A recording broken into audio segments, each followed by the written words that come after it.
What's up guys? Welcome back again sa ating YouTube channel.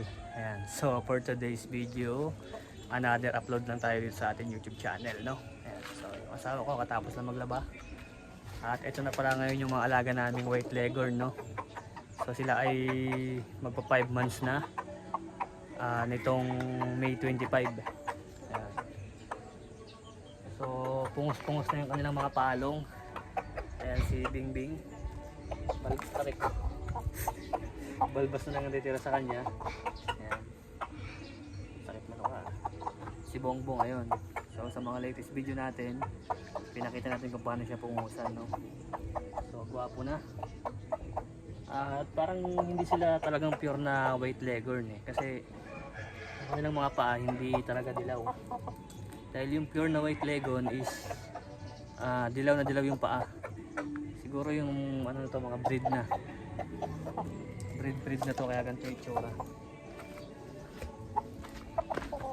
So ayan si Bongbong, papapansin, gwapo na sobra niyan. Tapos meron tayong dalawang native na inahin doon na binigay ng aking ninong.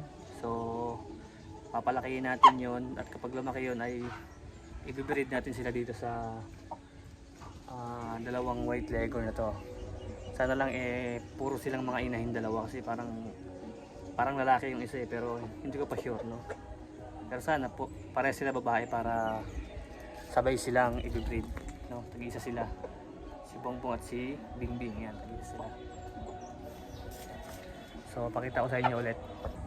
So ito yung mga inahin na binigay sa akin ng aking ninong. So hindi ko alam kung anong mga kulay nila. Ayan. Ito yung isa parang talisayin, at ito ay parang mayahin, or hindi ko alam kung tawag dyan. So ayan lang guys, kung nagustuhan mo yung video na to, don't forget to like and subscribe, at pwede kang mag-comment kung hanggang saan umabot ang video na to, kung saang lugar ka, taga saan ka, at kung mahilig ka sa pagmamanok, ayan, comment sa comment section. Bye bye!